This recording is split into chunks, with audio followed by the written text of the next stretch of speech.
자, 93회 전산회계 1급 특별회차 이론 문제 풀이 시간 원가 해결을 시작하겠습니다.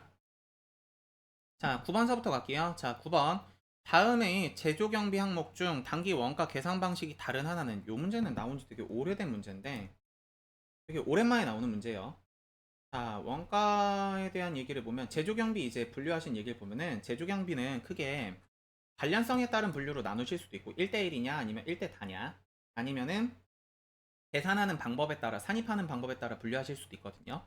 그래서 감가상각비 같은 경우는 월할 계산을 하셔야 돼요. 매달 발생하시는 원가만큼을 이제 제조원가로 보셔야 되는 거고, 다음에 3번 이제 C 들어가시는 지급경비에 들어가시는 복리후생비라든가 아니면 수선비라든가 아니면 외주가공비 같은 경우 실제로 돈이 소비되시는 나가시는 지급되시는 금액만큼을 우리가 제조원가로 보셔야 됩니다. 그래서 감가상각비는 월할, 다음에 복리후생비, 수선비, 외주가공비는 지급경비시거든요. 그래 답안에 가시는 거 감가상각비가 하나가 달라요. 수선비, 운반비, 외주가공비는 지급경비에 해당을 하시는 거고 산입 방법이 계산하시는 방법이 다음에 감가상각비는 월할 계산으로서 계산을 합니다. 되셨죠? 네, 답안에 가시는 거 4번이시고요. 다음 그리고 아래 내려오시면 10번 서울은 단기 직접 재료비가 6만원이고 제조간접비가 99,000원이다. 서울의 직접 노무비는 가공비의 10%라고 할 경우 자 가공비 얘기가 이제 있으신데 가공비라는 거는 다른 말로 전환원가라고 그러시거든요. 전환원가라는 말은 직접 재료비를 뺀 나머지예요. 되셨죠? 근데 여기서 이제 직접 재료비를 뺀 나머지라는 게 뭐냐면은 쉽게 아래 내려와 T 계정을 잠깐 보면은 재료비를 뺀 나머지 요렇게 세 가지가 지금 가공비란 얘기거든요. 가공원가. 그래서 보통 이제 제조경비, 직접 제조경비는 잘 안 나와요. 되셨죠? 직접 제조경비는 예제로 들 수 있는 게 되게 국한적이거든요. 그래서 흔히 이제 여기 들어갈 수 있는 게 뭐 특허권 사용료라든가 아니면 외주가공비에 대한 얘기라든가 아니면 뭐 이제 뭐 설계료에 대한 얘기라든가 이런 얘기가 있으실 수가 있는데 거의 이제 안 나온 얘기이기 때문에 노무비나 제조간접비가 가공비다라고 생각하셔도 괜찮아요. 되셨죠? 돌발적으로 물어보실 수는 있기는 해요. 그래서 문제에서 뭐라 그랬냐면은 직접 노무비가 가공비의 10%래요. 그럼 이제 전체 가공비가 있을 때 이 중에 노무비가 10%란 얘기고 제조경비 없다고 봤을 때 다음에 그러면은 전체 이게 100%면 제조간접비가 90%짜리겠죠? 이해되세요? 가공비 전체 100% 중에 퍼센트에 대한 수치를 보면은 이해되세요? 그래서 이 99,000원은요 얼만지 모르는 가공비에 곱하기 90%를 곱했더니 나오는 게 99,000원이었단 얘기예요. 이해되세요? 그러면은 여기 있는 곱하기는 반대편으로 이항을 하시면 나누기로 보실 수가 있죠. 그래 나누기 90% 0.9를 하시게 되면은 가공비 금액이 나오실 거예요. 되셨어요? 그래서 계산기를 두둥겨 보면은 99,000원에 나누기 0.9를 하시게 되면은요 가공비가 11만원이에요. 이해되시죠? 그래서 요걸 보면서 아 가공비가 11만원이구나 라는 걸 아실 수 있고요. 그러고 노무비가 여기에 10%라 그랬으니까 여기에 다시 곱하기 10%를 곱해 주시게 되면요 나오시는 게 직접 노무비가 되시겠죠. 그러면은 곱하기 10% 0.1을 곱하시면요 나오시는 게 11,000원이겠죠. 가방이 3번입니다. 괜찮으시죠? 자 다음 아래 갈게요. 자 11번 갑니다. 11번 자 11번을 보시게 되면은 메모런가 얘기신데 자 메모런가 기회원가 얘기신데 지금 답이 메모런가는 일단 아니거든요. 일단 기회원가 얘기라서 제가 기회원가 얘기를 할게요. 메모런가 이제 말 설명이 있긴 한데 혹시라도 메모런가 설명이 필요하시면은요 93회 전산회계 1급 문제 중에 메모런가에 대한 얘기 설명이 있거든요. 원가회계 이론 문제 중에. 그래서 그걸 한번 참고하시길 바라고 자 기회원가 얘기를 한번 해볼게요. 기회원가라는 건 이제 뭐냐면은 제가 예전에 한때 제 꿈은 가수였어요. 진짜로. 그래서 제가 실용음악과를 갔어요. 그러고 이제 제 예전 레슨 잠깐 이제 레슨 선생님 중에 어떤 분들 계셨냐면은 재한님 브라우나디걸스 이제 재한님이 제 잠깐 레슨해 주신 적도 있었는데 실제로 보면요 정말 이뻐요. 정말 이뻐요. 그래서 제 옛날 꿈은 가수였습니다. 그래서 제가 사과점이 현재 강사 일을 하고 있죠. 근데 제가 어떤 오디션 프로그램에 가서 제가 오디션에 합격을 했어요.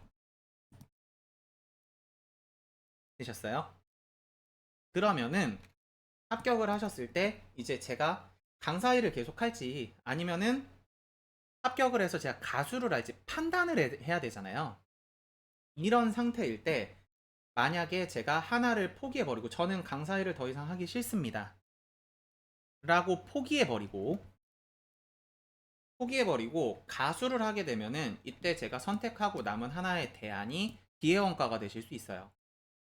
반대로 제가 합격을 했다 그래서 꼭 가수를 해야 되는 건 아니죠. 가수를 포기하고 저는 계속 그냥 강사를 계속 하고 싶습니다. 제 노래 실력이 어느 정도 되는지 이제 예상을 해보고 싶었어요. 혹은 아니면 테스트를 해보고 싶었습니다. 가 돼버리면은 이제 제가 선택할 수 있는 대안 중에 하나를 포기했죠.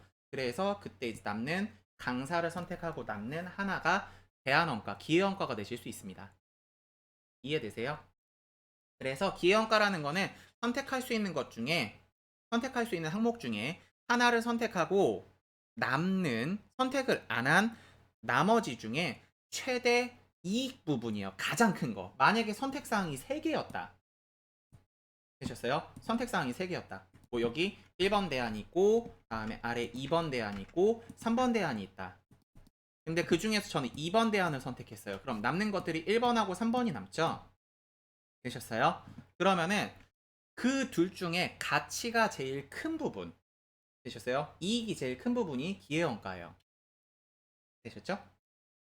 제가 이제 흔히 요 기회원가 설명을 할 땐 사실 요거 가지고 설명을 안 하고 제가 선 보는 얘기 가지고 설명을 하는데 괜히 또 유튜브에다가 선 보는 얘기 가지고 설명을 하면은 또 뭐 인격이 별로 안 좋다 뭐 이런 얘기가 나올까봐 전 우스갯소리로 항상 설명을 하는데 인격이 별로 안 좋다 여러분들이 보니까 여러 사람들이 보니까 그런 말이 있을까봐 좀 설명을 좀 돌렸어요.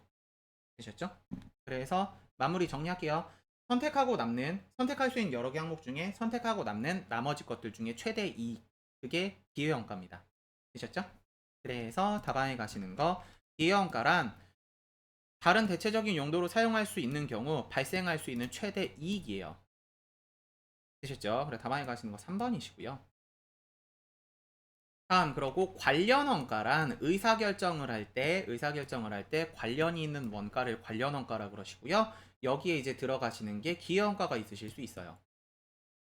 되셨죠? 그래 관련 원가 안에 들어가는 게 기회원가가 있는 거예요. 왜냐? 선택할 때 내가 1, 2, 3 대안 중에 제일 좋은 게 뭘까 하는 판단을 해야 되니까. 이해되시죠?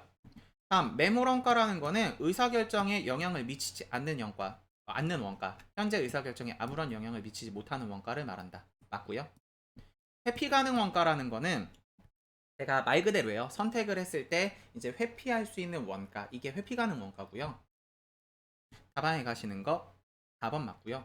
뭐 이제 어떤 것도 회피 가능 원가라 보실 수 있냐면은 뭐 이런 거 제가 뭐 프린트를 인쇄해 가지고 들고 가다가 넘어졌어요.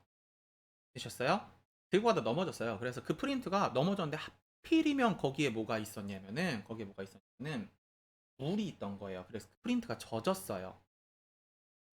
그러면 제가 조금만 조심해서 이제 조금만 조심해서 당겨야지라고 의사결정을 내렸었다라면은 실제로 프린트가 물에 젖진 않았겠죠. 그런 것들이 이제 회피 가능 원가 되셨죠? 그러고 회피 불능 원가 같은 경우 이제 뭐가 있냐면은 회피를 못하는 거. 프린트를 인쇄하시다 보면은 프린트 안에 종이가 낄 때가 있죠. 그런 거 같은 경우는 제가 이 타이밍이 될 것 같으면 종이가 낄 것 같은데 멈춰야지 라는 건 안 되잖아요. 이해되세요? 그래서 그런 건 이제 회피 불능 원가예요. 되셨죠? 그래서 4번 얘기도 맞습니다. 그래서 회피 가능 원가는 관련 원가에 해당을 한다. 다음 아래 갑니다. 자 12번 가볼게요. 자 12번 개별 원가 계산과 종합 원가 계산의 차이점에 대한 설명으로 틀린 것은 자 아래 보시면은요 자 개별 원가하고 종합 원가 계산의 차이점 여기 표가 있거든요. 그래서 종합원가 계산은요, 연속 대량 생산을 하시는 거고, 개별원가 계산은 한 개씩 주문 생산을 하시거나 아니면 그런 것들, 주문 받아서 만들거나 특별 제작으로 만들거나 아니면 고가의 물건, 이런 것들이 개별원가 계산입니다. 그래서 종합원가 계산 같은 경우는요, 연속 대량 생산에 적합하다 맞고요. 다음에 동종 제품, 동질 제품이죠. 종합원가 계산의 핵심 과제는 완성품 환산량을 계산하는 것이다. 그래서 아래 보시면은요, 완성품 환산량 계산 공식이 종합원가 계산에 들어가요. 2번 맞고요. 3번 개별 원가 계산은 공정별로 원가를 집계한다? 아닙니다. 기본적으로 제품별로 집계를 해요. 그래서 공정별로 집계를 하시는 건요, 공정별 종합원가 계산에 들어가세요. 그래 답안에 가시는 거 3번 틀리셨어요. 종합원가 계산이시고요. 4번 개별 원가 계산이라는 거는 물건에 대한 단가 원가 계산을 개별로 한 개씩 하기 때문에 정확하고요. 종합원가 계산 같은 경우는 대량의 물건에 대해서 원가 계산을 한 번에 하기 때문에 조금 부정확한 면이 있습니다. 답안에 가시는 거 3번입니다. 그래서 원가 회계 풀이는 여기까지 하겠습니다. 수고하셨습니다.